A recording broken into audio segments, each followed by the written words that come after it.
tarde.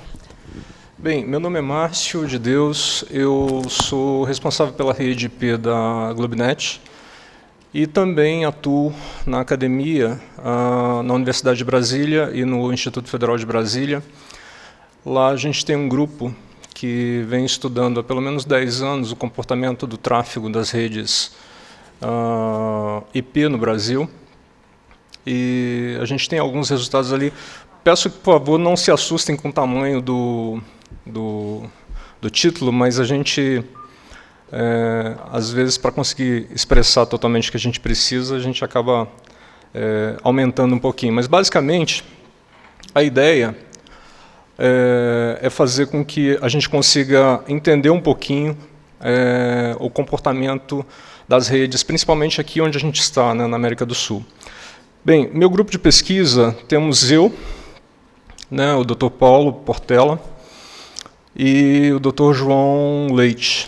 Tá? Todos nós atuamos em conjunto, né, nesse grupo, e a gente tem aí um histórico mais ou menos de 10 anos de coleta em diversas redes no Brasil e na América do Sul. Bem, algumas definições interessantes. A primeira delas está relacionada com o fato do que é especificamente um sistema autônomo e aquilo que a gente sempre ouve falar, um Tier 1, um Tier 2, um Tier 3, que basicamente são autodefinições, né? Não existe uma unidade certificadora de Tier 1, não existe uma unidade certificadora que defina o que é um Tier. Então, cada um desses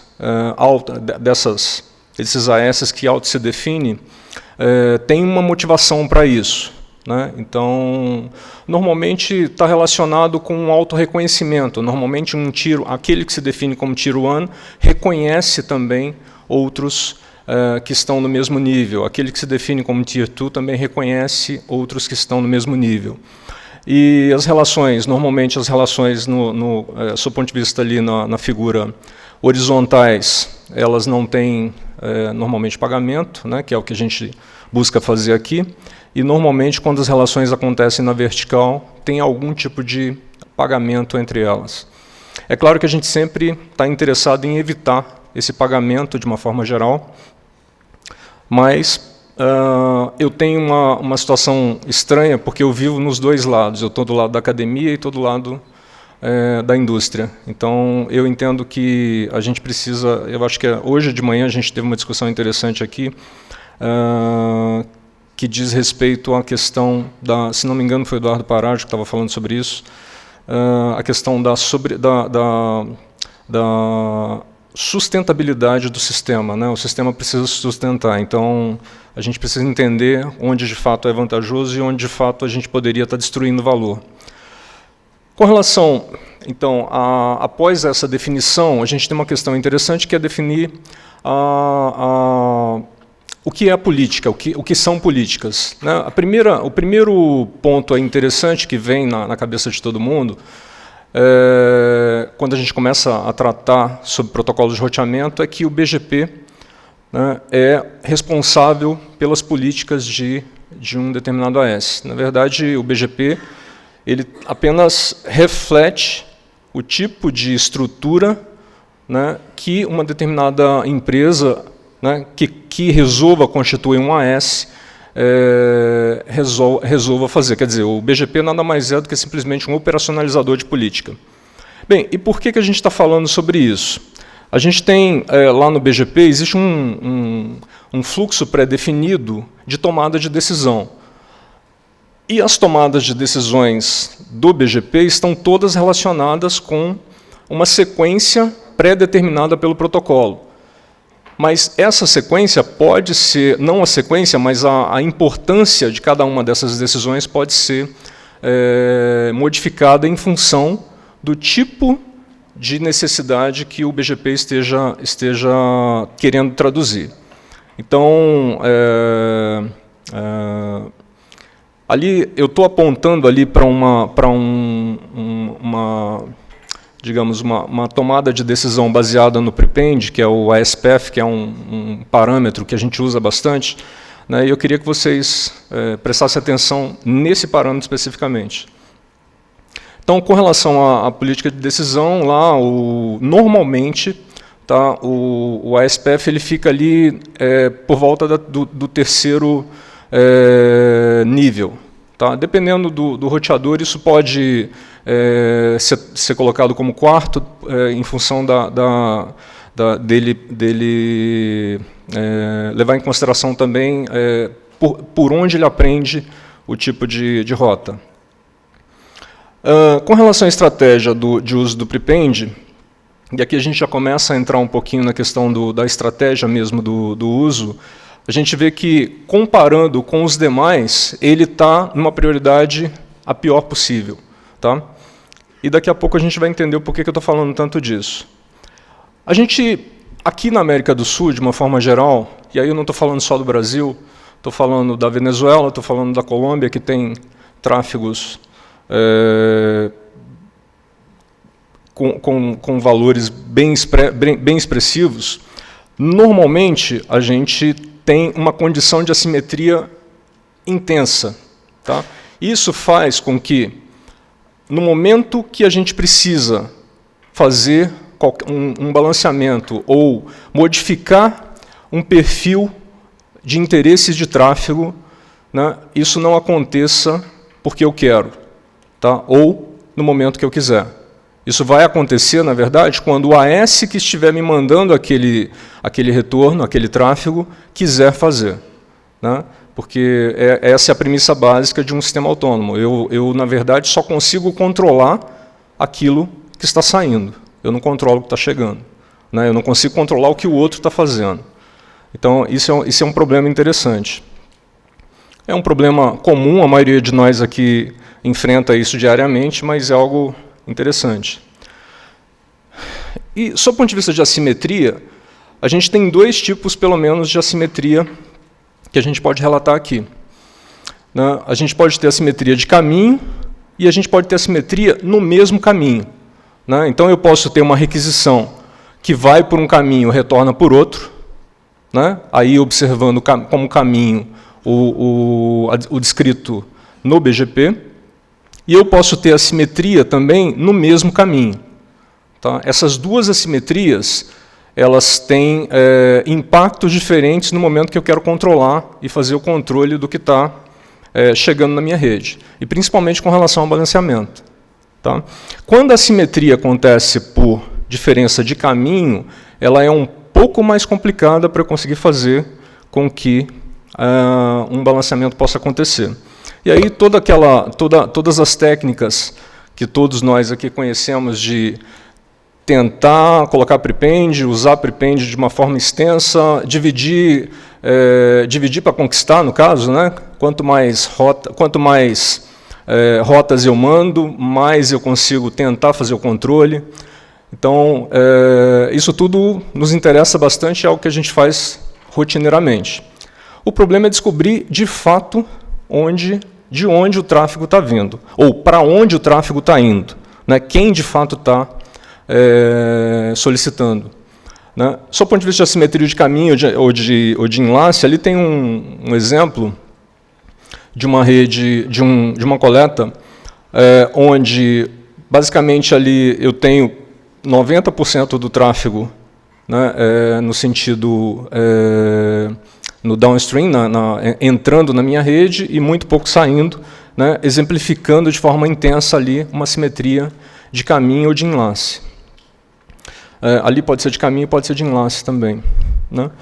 Bem, de uma forma geral, quando a gente fala sobre tudo isso, com relação a essas definições, e a gente vai lá para a nossa rede, como é que a gente constrói a nossa rede, a gente observa o seguinte: normalmente quem tá lá dentro do provedor tentando fazer o negócio funcionar, você precisa ter uma área de planejamento que vai receber demandas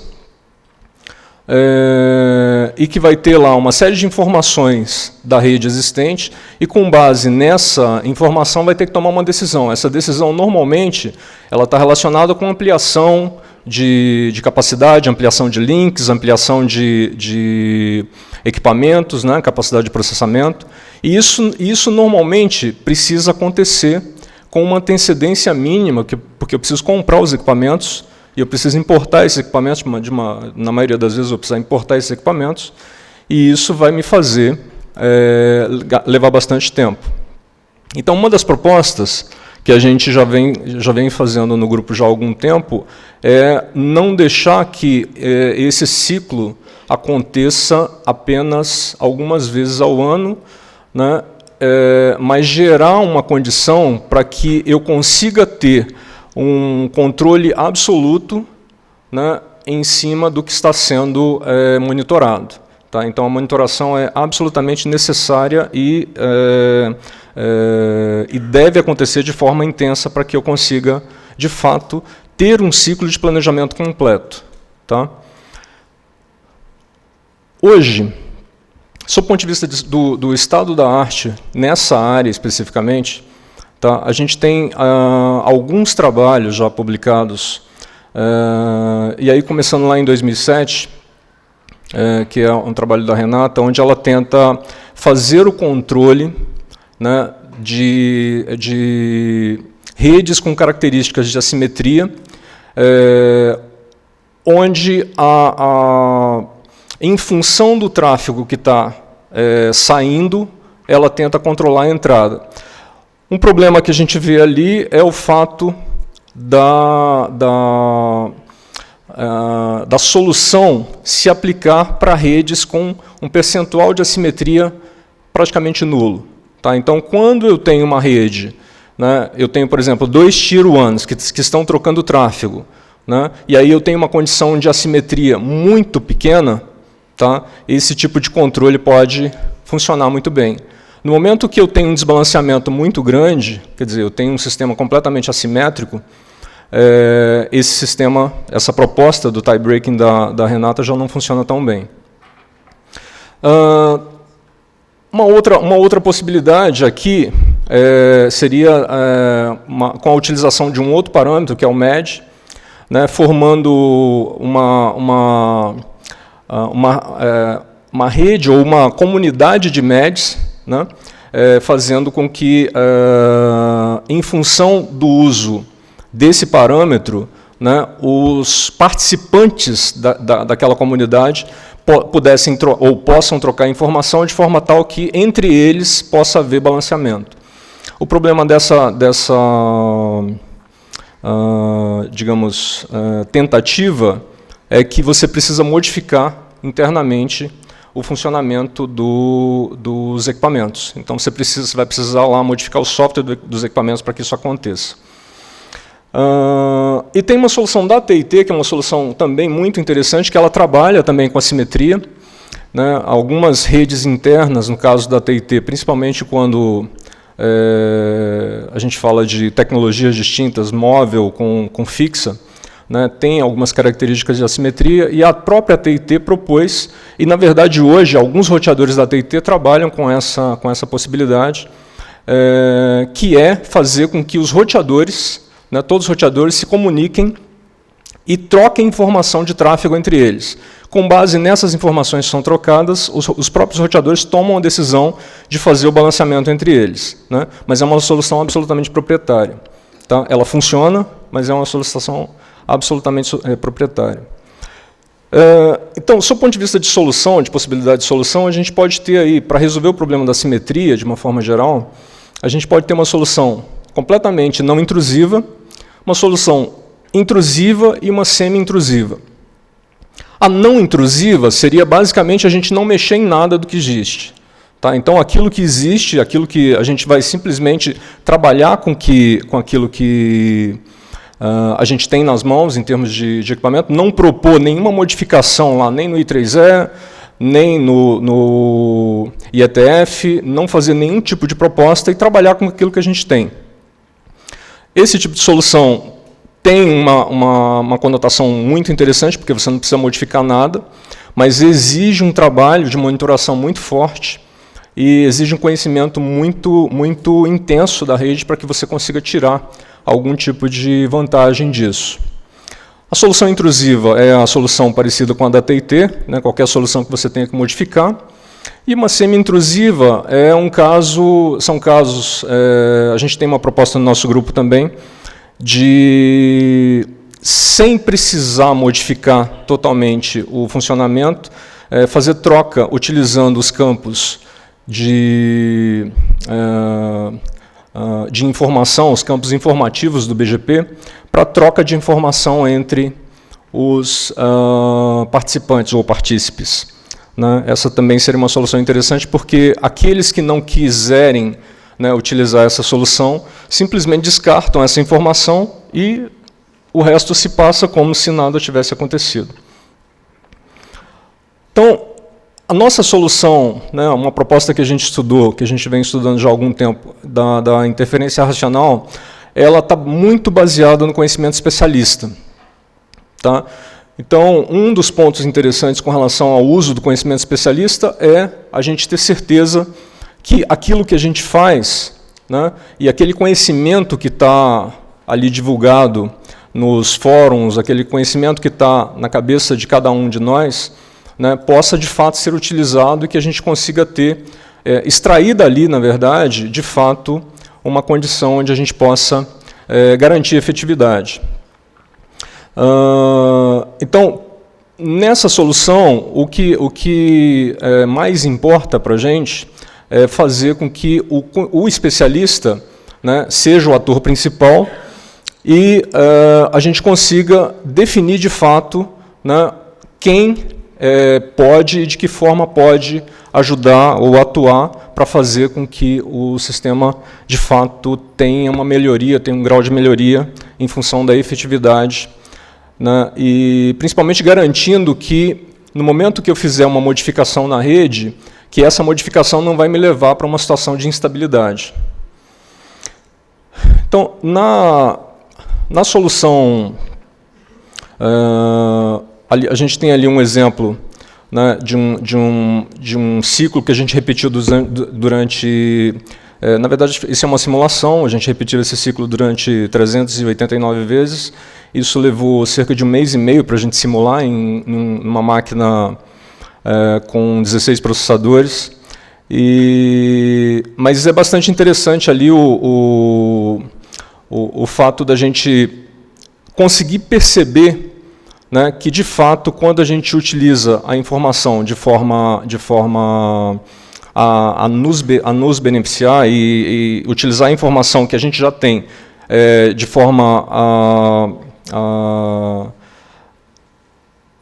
estruturar a tomada de decisão, a gente, de fato, consegue ter resultados interessantes. Então, basicamente, ali a gente tinha um determinado link que estava congestionado, né, e tinham diversos outros links onde a gente queria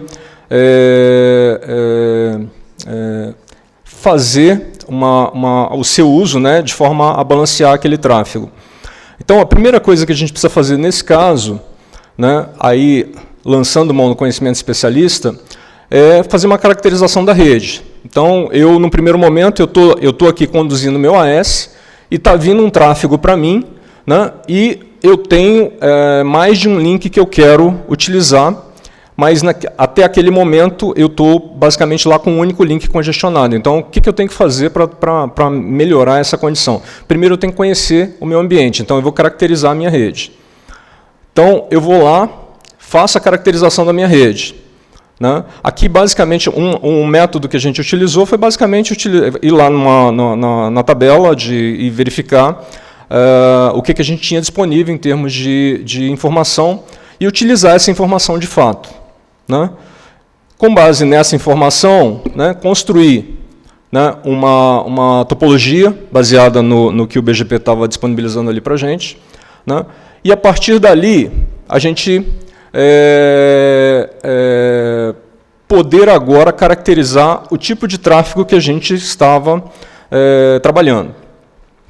Bem, um ponto interessante é o seguinte: quando a gente aplica a ideia de se aplicar, né, uma modificação na rede, normalmente lá, quando a gente usa o prepend para fazer algum tipo de alteração na rede, quem nos garante que, após aquela modificação, eu vou ter uma rede estável, né, e trabalhando e operando de acordo com o que eu previ antes de iniciar aquela modificação. Para isso, eu preciso fazer algum tipo de previsão, né? E o ponto é que, para fazer essa previsão, eu preciso conhecer o tipo de tráfego que eu estou trabalhando. De uma forma geral, eu creio que a maioria de nós aqui, né, quando começou a fazer cálculo com relação à previsão, né, em termos de utilização de banda, a gente sempre se baseou lá no Erlang, muitas vezes até sem saber o porquê ou nem o que era Erlang, né, mas a gente estava de fato se baseando em Erlang, pelo simples fato da gente usar a média. Eu acho que a maioria das pessoas aqui usam média, ou média de pico, mas é sempre a média, né? A gente está sempre falando da média. E aí eu quero dar uma informação para vocês. A média, para o tipo de tráfego que a gente tem, né, caracterizado em cima do IP, não serve para nada. Tá? Ela fatalmente vai nos levar a uma condição que é o erro. Tá? Por um motivo bem simples. O modelo, né, de tráfego lá, batizado pelo Erlang, ele utiliza, na sua caracterização, Poisson, que basicamente faz uso de uma estrutura matemática relacionada a não ter memória no momento em que você está recebendo, né, ou que os pacotes estão, ou que o tráfego está chegando, na verdade. Aí não estou falando de pacote. Basicamente, para a gente traduzir de forma rápida, isso quer dizer o seguinte: quando o Erlang lá tomou a decisão de forma acertada de construir as tabelas de tráfego dele, lá no início de 1900, ele se baseou para construir o modelo dele, né, na forma de utilização do sistema telefônico. Tá? Num sistema telefônico, quando eu estou em casa, eu posso ter lá 30 vizinhos num prédio. Quando eu pego o meu telefone, o meu vizinho, se ele vai pegar ou não, eu não sei, eu não faço a menor ideia do que ele está fazendo. Então não existe nenhuma correlação, tá? Aí do ponto de vista matemático mesmo, entre o que eu estou fazendo com aquilo que o meu vizinho está fazendo. Tá? Finalizando, né, essa questão matemática, no caso específico do IP, né, quando eu tenho uma sequência de pacotes, né, ou dependendo da quantidade de fluxos que eu tenha numa determinada transmissão, tá, esses fluxos geram uma correlação de um para o outro, fazendo com que esse processo, do ponto de vista matemático, seja um processo com memória. Tá? Isso quer dizer o seguinte: chegou um pacote, você pode ter certeza que depois daquele vai chegar outro, e vai chegar outro, e vai chegar outro. Tá? Então, você pode até fazer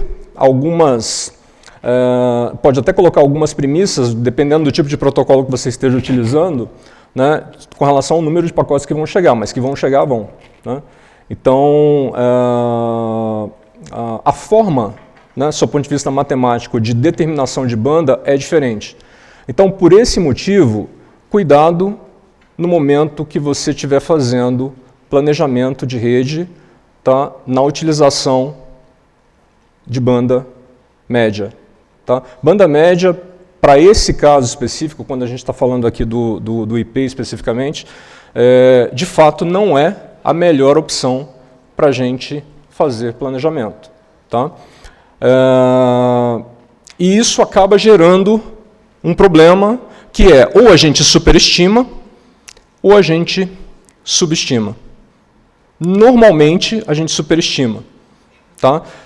Só que tem um problema, mesmo quando a gente superestima, o problema ele sempre volta para o nosso colo, para a gente que está fazendo o planejamento. Porque chega num ponto que está superestimado, mas até que ponto eu consigo ir no próximo ciclo de planejamento? Até que ponto eu consigo, se eu estiver falando de uma rede com 22 mil quilômetros de cabo submarino, como é a rede que a gente tem que planejar, né? quando eu peço 10 GB, para mim é tranquilo. Tá? Eu sou responsável pela engenharia terrestre. Eu sou gerente da área terrestre. Mas eu sei que o gerente da área, da parte submarina do cabo, ele vai ter um montão de problema lá para fazer aqueles meus 10 GB, né, estarem absolutamente entregues de forma coerente, né, totalmente alinhados, totalmente... Né, então, a superestimação ela tem um limite, né, sob o ponto de vista de... eu não estou nem falando aqui de investimento especificamente, porque o investimento, no caso, quando a gente calcula o preço por bit, de fato tem um preço maior, mas o preço por bit acaba caindo, e aí a gente tem aí algumas questões interessantes com relação a quando a gente compara o preço do bit há alguns anos atrás, e se a gente for comparar esse mesmo preço do bit hoje, a gente vai ver que a diferença é muito grande. Mas aí a gente tem que levar em consideração também a quantidade de bits que a gente está conseguindo colocar no cabo nesse momento, né, em função de modulação nova. Né, a pessoa que acabou de apresentar aqui antes de mim estava falando de modulação diferente em cima da fibra. Né, não é só NRZ que a gente está usando, a gente agora também passa a utilizar DMT, passa a utilizar PAM. Então, são outros tipos de modulação em cima do cabo que estão fazendo com que eu consiga ter um ganho maior. Então, um ponto importante é eu preciso ter como calcular o que eu vou precisar em termos de banda, para a partir daí ter certeza se eu posso efetivar algum tipo de mudança. Correndo o risco de fazer uma mudança, né, e gerar mais instabilidade do que estabilidade efetivamente na rede. Então, esse é um tipo de decisão que a maioria de nós aqui, eu tenho certeza que toma todos os dias, né, passa por essa condição todos os dias, né, que é, vou fazer uma alteração, vou inserir um prepend numa determinada rota. Até que ponto vale a pena fazer isso? Até que ponto eu realmente estou contribuindo para que a minha rede seja estável? Obrigado.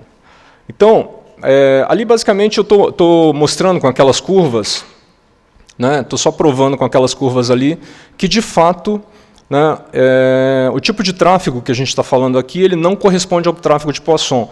Se eu tivesse ali basicamente uma reta, alguns pontos com uma reta absolutamente linear, né,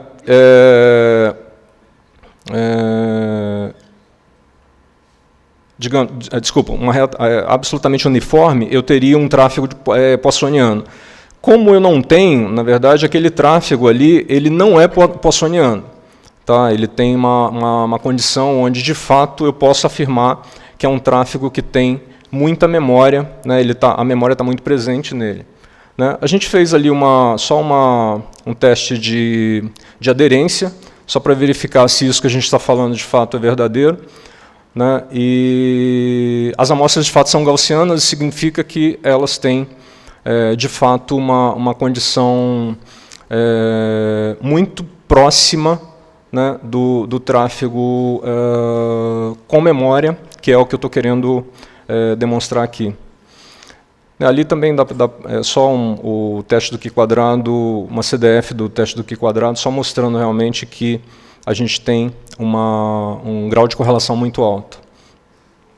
Bem, depois de caracterizado, então a gente pode verificar, né, seguindo, né, o conhecimento especialista, né, se a gente de fato poderia, ou qual seria o grau de aceitabilidade, ou de dado uma condição onde eu quero fazer com que um determinado tráfego seja balanceado, que certeza que eu tenho se eu mandar, né, um prepend, que aquele prepend vai ser aceito pelo meu AS que eu quero influenciar. Então a gente propõe ali uma captura de informações, né, baseada no algoritmo de caracterização. É um algoritmo bem simples, na verdade. E a gente consegue perceber o seguinte, que é óbvio, né, mas ali está só uma descrição matemática, que quanto mais próximo a S da gente, mais, digamos, susceptível à utilização do prepend, né, do que quando ele está longe, claro. Né? Ali, basicamente, é isso. Né? Então, ali, basicamente, se eu estou a 2 AS de distância, eu tenho até próximo de 45%, né, de probabilidade, né, de ter um prepend aceito. Né? E se eu vou lá para 11, ou a partir de 9 AS de distância, a minha probabilidade já começa a ser muito pequena, né, para eu, de fato, ser efetivo. O fato do AS que está distante aceitar o meu prepend não significa que eu vou conseguir fazer com que os meus links sofram, né, um balanceamento em função daquela minha tentativa. Né? É isso que está dizendo ali naquele gráfico. Tá? Então, depois disso, a gente já vai para a tentativa específica ali basicamente já é o cálculo da probabilidade, né, para o cálculo da banda, né, ali com base no que foi caracterizado, eu calculo a banda, né, que é uma informação que também já foi passada. Tá? E aí, com base no cálculo da banda, a gente tem diversas equações hoje já prontas, na verdade, apesar de parecer muito complicado ali, mas a gente pode tratar aquilo ali basicamente como uma tabela de Erlang, onde a gente consegue, dada, né, as condições medidas da rede, a gente conseguir fazer uma estimativa. Tá? É claro que eu preciso ali, pelo menos, de um ciclo completo para que a minha estimativa seja coerente. Então, um ciclo completo pode não ser só uma semana. Um ciclo completo pode ser um mês, dependendo, se eu tiver, por exemplo, um feriado no meio, alguma coisa assim, eu posso ter que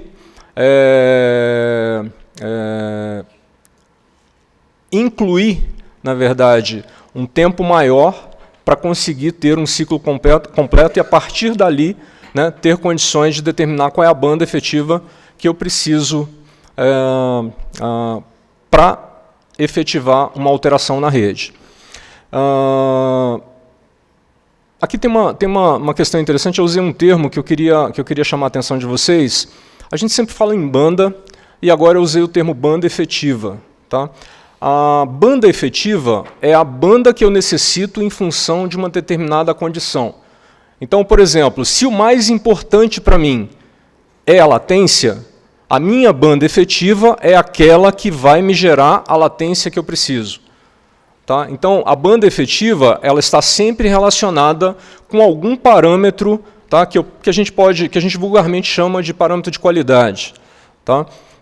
Isso é a banda efetiva, né? Aquilo que eu consigo efetivar em termos de uma determinada condição.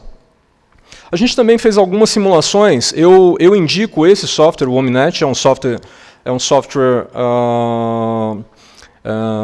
livre, tá? É uma licença GNU.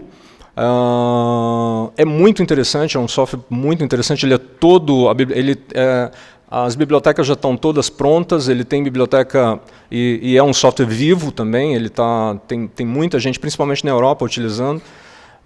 A gente utiliza também lá no nosso laboratório. E vale muito a pena porque ele nos dá a condição de, dada uma determinada condição que você quer trabalhar, mas que você não tem certeza daquilo que você vai fazer, você pode rapidamente ter um modelo da sua rede já lá carregado dentro desse software. Você carrega as condições que você quer rapidamente também, né? E você, aí vai depender, na verdade, do tipo de máquina que você tenha. Né? Eu rodo tanto no meu MacBook Pro, quanto numa máquina com 16, é claro que com uma máquina com 16 processadores eu consigo rodar bem mais rápido, tá? Mas funciona muito bem. Tá? É uma aplicação que funciona muito bem. Você não precisa ser absolutamente expert em C para conseguir fazer a ferramenta funcionar, porque basicamente é orientado a objeto e se você tiver conhecimento básico de programação, você realmente consegue fazê-lo funcionar. Tá? É uma ferramenta que eu indico e que vale a pena. Então, a gente simulou alguns casos também, utilizando um método de cálculo de banda que foi idealizado pelo Stênico, que é um colega nosso que fez essa proposta dele há uns 3 anos atrás, mais ou menos, tá? E ele conseguiu isolar algumas variáveis, e basicamente ali a gente percebe que a variável que está isolada é a média, tá? E um parâmetro que ele chamou de H. Tá? Esse parâmetro está relacionado com basicamente, esse parâmetro faz leitura do desvio padrão, tá? Ou da variância, como queira. Né? Na verdade, um tá totalmente relacionado com o outro. Tá? Então, além da média, que é o μ, né, a gente faz a leitura desse outro parâmetro, que é o H, tá? E com base nesses dois parâmetros, a gente consegue fazer uma estimativa com um grau de assertividade muito maior do que aquele que a gente tem se a gente estivesse utilizando só a média. Tá? Então eu indico, esse método é um método bem interessante, não é realmente um método muito difícil de ser utilizado, tá? Mas vale muito a pena. É claro que eu estou dizendo que não é difícil se você tiver aqui implementado lá, pode ser até no Excel dá para você implementar isso, não é nada complicado. Fazer conta na mão vai ser complicado sim, tá? Não vai ser tão simples não. Com relação a essa nossa proposta, utilizando, ali a gente tem, na verdade, 3 curvas, a curva mais importante ali é a verde, né, comparada com as curvas azuis ali, são curvas normais quando a gente... são coletas, na verdade, que a gente fez durante pelo menos 4 anos, e a gente percebe que quando a gente aplica o método e quando a gente quer realmente entender e saber onde é que a gente quer chegar, o grau o tempo de estabilização ele é muito mais controlado, né, que é o que está indicando aquela curva verde ali, do que as curvas azuis e vermelha. Tá? Que é um caso onde a gente não está controlando, que é basicamente a utilização do conhecimento especialista sem nenhum tipo de controle. E aqui tem uma outra questão interessante, que é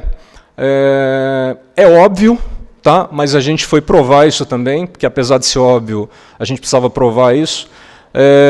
São 3 curvas ali, e o tempo de estabilização com relação à aplicação da interferência, quando a gente estava utilizando, né, o conhecimento de pessoas com mais conhecimento, né, com médio conhecimento e com menos conhecimento, ali basicamente pessoas com mais de 5 anos de experiência, entre 2 e 5 anos de experiência, abaixo de 2 anos de experiência, de fato tem uma diferença grande, né?